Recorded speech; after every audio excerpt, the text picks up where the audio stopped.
Am I live again? Okay. Yeah, it looks like I already messed it up once. So that is to be expected. Um, Now let me just see if I can get it right now. Okay, it says I'm live over here. And I want to get some options. Oh, no, look at me. There we go. Let's put this in the event here. And then one more thing, let's share it with my group here. Okay, it says I'm live still. Cool. Haven't killed it yet.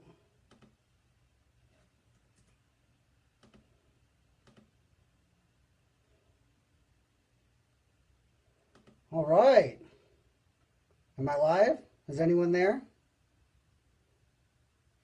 Paul, okay. I see you there. Anyone else? It says I have 9 espectadores. I'm using my wife's iPad, which is in Spanish, which makes it a little more confusing for me. Peter, all right. I'm starting to see some people. Jan, cool. Cool. So I guess we're rolling now. Thumbs up. Awesome. Well, I gotta say, I'm a little bit nervous. I've been interviewed a bunch of times on, podcasts and radio stations and things like that. But normally it's me talking to another industry person and them asking me questions that they think you want to know. But I'm real excited about this platform and this opportunity because you get to ask me the questions, and really that's who I'm answering these for. So let's cut out the middleman and get some questions from you directly. So I'm not really sure what to expect out of this. Hopefully we'll have a little bit of fun and we'll share some information. You're welcome to ask me anything you want at all. It doesn't have to be about music business. You can ask me about my cat, my guitars, my wife. This is really just especially this first episode or opportunity or chance or whatever we're calling this. It's just to kind of get to know each other. So I see that you are seeing me. Are you hearing me? Can I get a thumbs up if someone's hearing me? Because that would be real silly if my lips are moving and you can't hear me. Anyone? Anyone? Bueller? Anyone? Yes, I will. There's a Jan. There's a link in the group that shows you how to set this up. I found the instructions, but I'm going to write that down. So what I'm going to do is take a little bit of notes. Here's my agenda for today, as you can see. I don't really have anything planned out. So I'm just going to kind of take some notes on things that I talk about or things that I need to share so that whenever this video is done, I can put all the links in the comments, or when I upload it to YouTube or whatever, you'll be able to see what I'm talking about, or get, gives me the chance to answer any questions that I don't get to while we're talking here. Okay, Jason, you have video but not audio. Are your speakers on?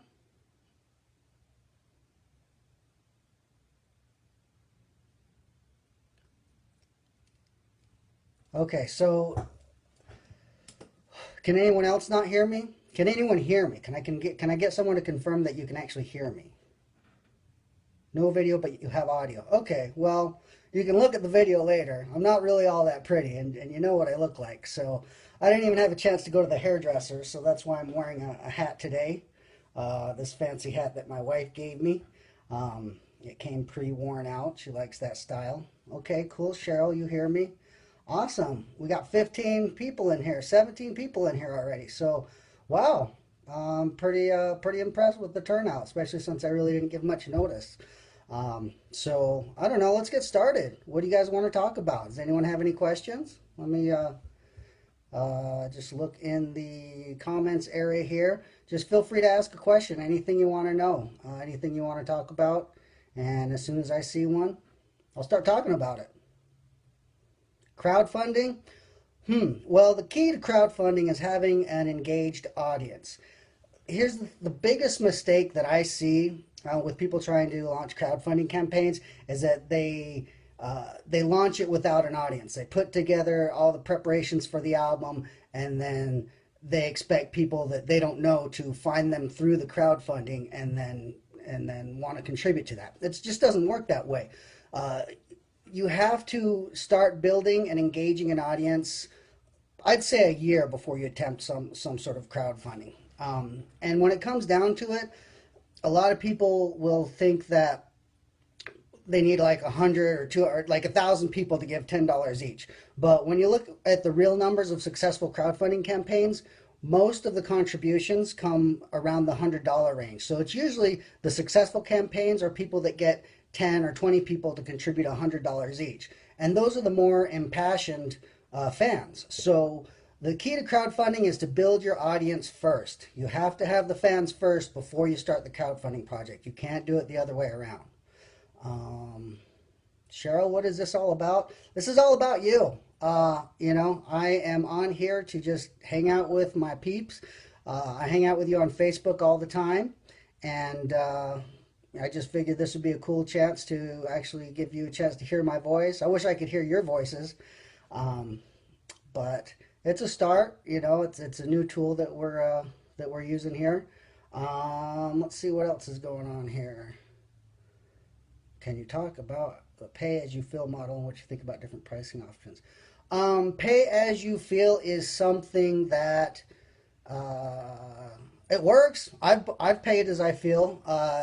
When I first hooked up with Corey Kaler from Music Goat, that's a model that he uses, and so he would send me nice. He writes good, personalized emails that go out and talks about his songs, and then he says, here's a song. You can just go grab it, and you can have it for free, or you can pay what you want. And when I get to that page, he uses Bandpage, which is a good platform to use for the pay as you feel. When I would get to that page, I would feel like paying something, as opposed to just taking it for free. Because, and here's the key, he made that personal connection with me. He told me a story about the song. He gave me a reason to care about him or to relate to him.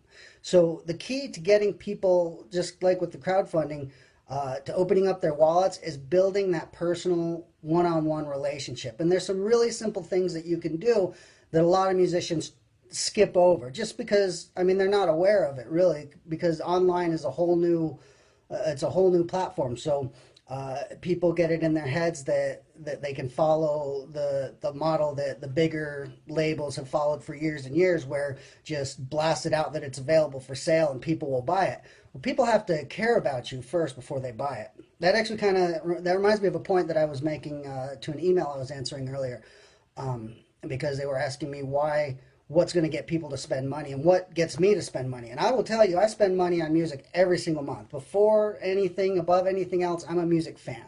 I love music. I got into this business because I'm not talented enough to be a professional musician, but I love music. I was always that guy trying to get backstage just to hang out with the musicians and be near them. And what causes me to spend money, and I'll tell you, I spend my money mostly on Patreon and on Concert Window and on Kickstarter, Pledge Music, that sort of thing. And it's always the relationship that I have with the people. What gets me to decide whether or not I'm going to spend money is my relationship to that person. And I'll tell you the truth, sometimes I spend money on music I don't even like. But if I like the person and if I built a genuine relationship with them, or they've made the effort to build a genuine relationship with me, I want to support them and I care about them. So the decision as to whether or not I'm going to spend money on music is purely based on whether or not I feel like they like me as a person, or I like them as a person, or they've made that little bit of effort. It really doesn't take that much. Now, how much I'm going to spend on music, that totally depends on what you're offering. On Concert Window, I see a lot of variety and rewards. I like to buy the autographed, autographed pictures because I can hang those up, or downloads, things like that. It's all about being creative with what you're offering, and offering a variety of levels. A $5 level, a $10 level, $50 level, even a $100 level. If you have that connection with someone and give them something worth $100, that they'll buy it. But you got to build the relationship first. So, okay. I see your question about my music. Yeah, Johnny K. Um, there is one Schwilly Family Band show on SoundCloud. You can look for it. It's from about 3 or 4 years ago at FATS. Uh, like I said, have never really been talented enough to have a band myself, but I've made enough friends in the industry that I get to sit in with bands every now and again. I've got to sit in with like Stone Fed or Michelle Moonshine, some of my favorite people around Utah. But to kind of feed my own need to get on stage, my buddy Michelle that owned Fats, every once in a while she would let me book a show, and we'd call it the Schwilly Family Band, and it would be basically an all-star group of all the local heroes, and we'd get together, practice a few covers, and get up on stage. So there is one recording on SoundCloud from about 4 years ago that you can look for. If you email me, I'll send you a link. It's certainly nothing to be proud of. The best thing about that show, actually, is it's Michelle's probably second or third time in front of a crowd, and she has gone on to be a really amazing musician and developed from that. So I think that show is a part of history just for that reason. And yeah, you can hear me whining back and forth on my lap steel, with some cool cover songs. But that's about it that I have online. Mostly I can be heard around campfire jams and after parties, and occasionally sitting in with Stone Fed or whoever will invite me on stage with them. Let me look at some questions again here.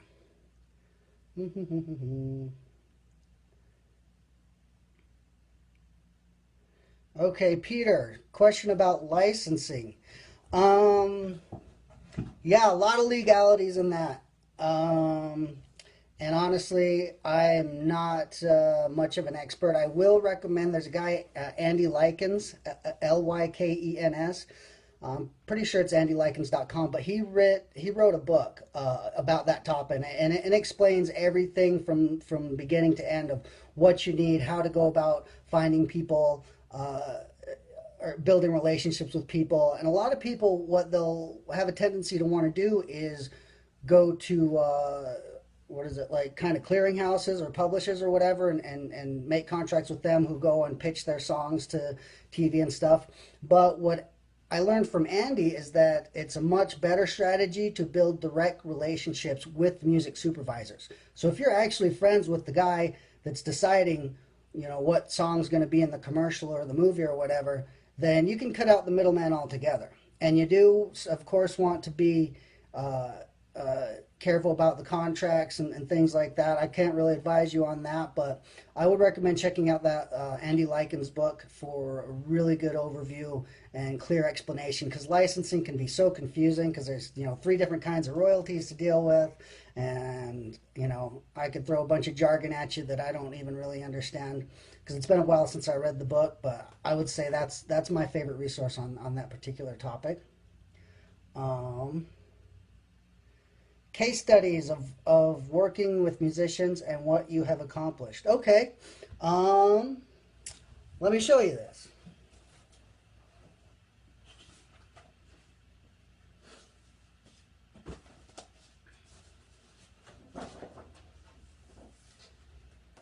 All right, this here is Russ Still, one of my longest clients. Hopefully you can see what it says here. It looks backwards to me.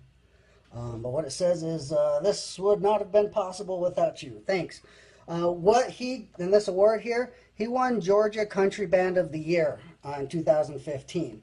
And I can't pretend to take any sort of credit for that. But what I did was I worked with him on building his Twitter account and his Twitter following. And what he told me was the reason he was nominated was because of the momentum he had on social media, particularly on Twitter. Also, he met a lot of people in the industry, in the area, and a lot of the connections that he's had that's helped him develop his career have come from Twitter. It's my favorite social media platform. Basically, my job when I manage someone's Twitter account is to shuffle opportunities their way, and then it's the musician's job to cultivate those opportunities and engage with the people that they meet, because you're going to meet more than fans. You're going to meet industry people. I know John Tracy, someone else I work with, has met people that have produced his videos through Twitter. So if you can actually take the time and build relationships with those people, you get a lot further. You got a lot further than someone just wanting to do work for you for hire. You make friends with those people, and they want to help you out, and you want to pay them for their work, and they want to do good work for you, and it's all reciprocal. It's all reciprocal that way. So there's a couple examples of people that I've worked with. I'm real proud of Russ. I need to get that frame for that picture. I don't have one the right size. But really, the most success that I've had with the musicians I've worked with comes from me finding and targeting the right people on Twitter, sending them their way, and getting the conversation started so that they can build relationships with other people in the industry and with fans, long-term relationships that they can build their career on. Moving on.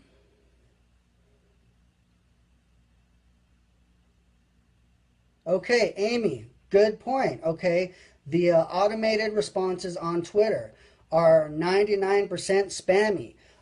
Mostly they come through as, hey, you don't know me, but buy my stuff, click my stuff, share my stuff. If you share my link, I will follow you back. I see all that too, and it's a bunch of bullcrap. I use automated messages though, but I use them in a non-spammy, friendly way.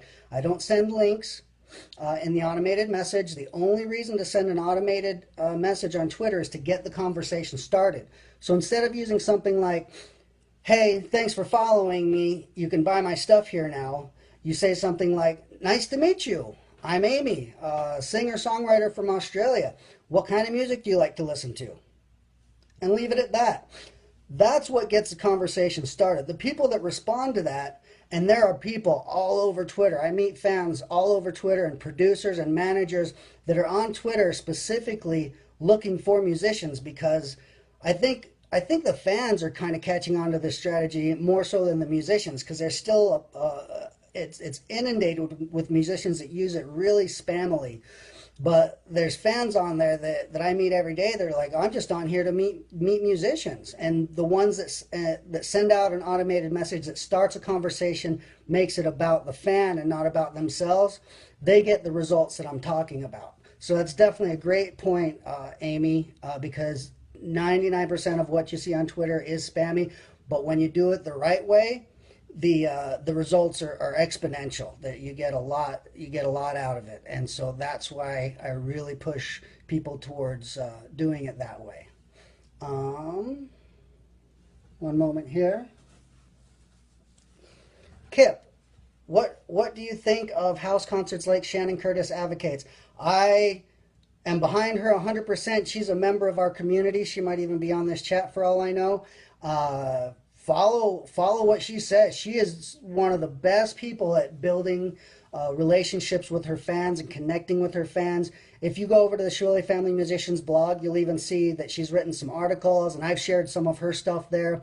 She did a TED Talk about it. She actually put together a beautiful video of her fans. She had them all write on a piece of paper something tragic or sad or upsetting, or a trouble that they've been through, and hold it up in front of the camera like this, and she made a video out of it. And so every single fan that was included in that video is someone that their connection was solidified with her. So anything Shannon does, I would say, is a great example to follow. She's a beautiful, wonderful person and has a lot to offer, and she's very open and sharing with the musical community as well. So yay for Shannon, and get her book, and anything she says is a good idea. Okay, Larry, yes, anyone who sends automated links I tend to ignore. Yep, I mean, it's just spammy, and especially the ones I think that are funny are the ones that are like, hey, I see that you like trap, rap, hip hop, obviously, so you're going to like my stuff. It's the best ever. And if you look at my stream, it's pretty obvious I'm a Deadhead. I share a lot of Dead lyrics, a lot of music industry stuff, but the only really rap or hip hop that I share is it's people in our community. There's some really good hip hop in our community. And I share our music. People, as you know, every Monday is Music Monday, so I tweet out all the songs that people share in our group, and there's a lot of hip hop involved in that. But when I get links that say, oh, you obviously like my kind of music, then you're going to love this, click the link, then I just ignore that. But if they send me something that starts a conversation, I engage with that conversation. So it's kind of like the power of good and evil. Twitter is a very, very powerful tool, and it can be used for evil just as much as it can be used for good. So I try to teach people the good way to do it, but the evil way is just as powerful. But when you're using it the good way, you just stand out that much more. So it becomes even a better tool. Kip agrees. He loves the book. He saw the TED Talk. Let's see here. Is there any new questions that I haven't answered yet? We got about 10 minutes left here.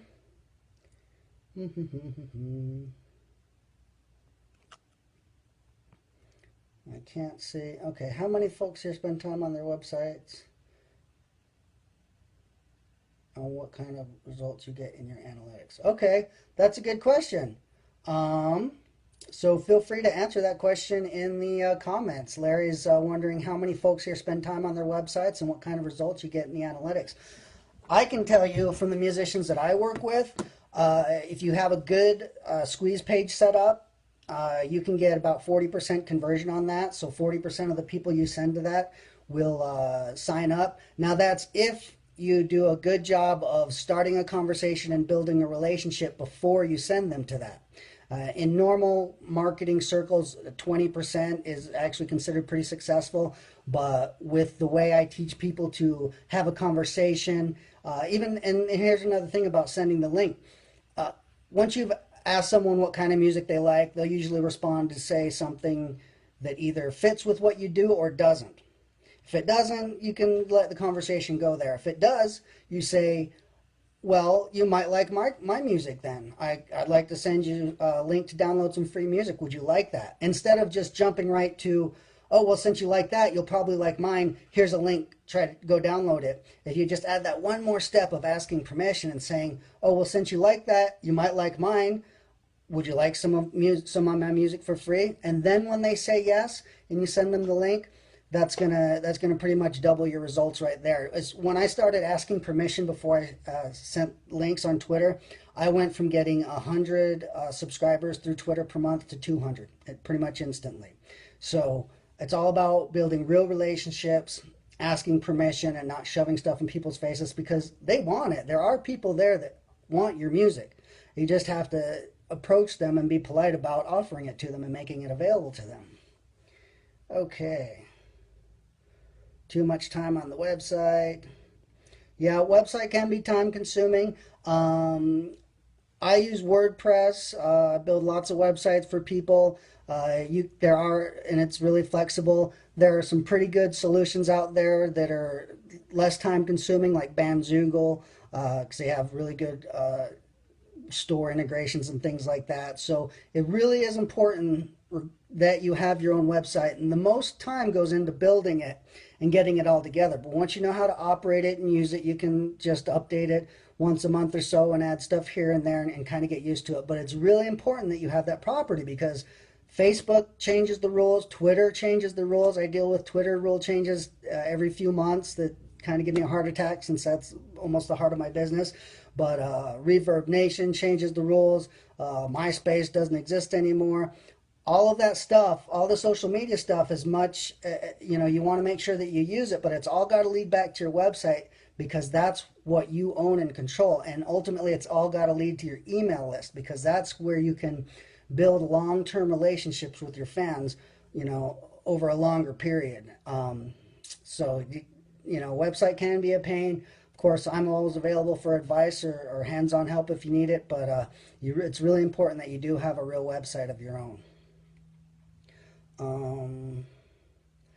Host Baby, CD Baby, I don't have any experience with that directly.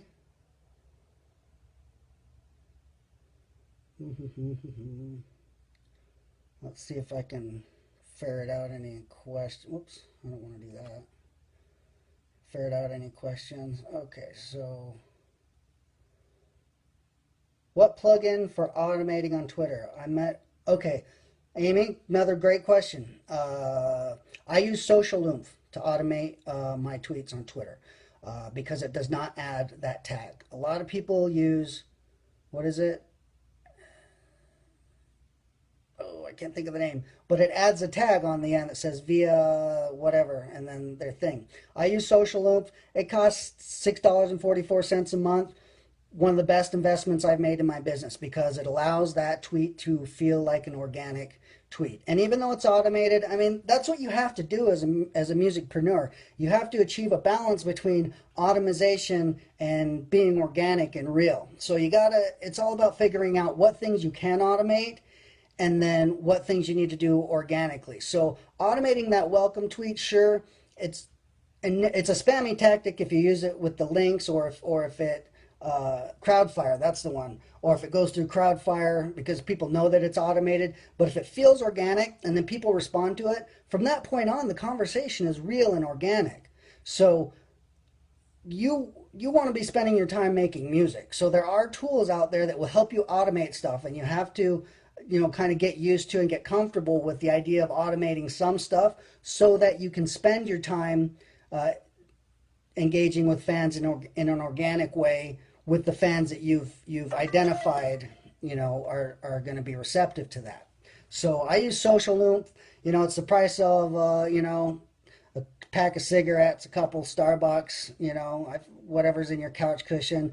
But that is one of the very first investments I made when I started building my career. It was Social Loop because I started getting subscribers on Twitter right away.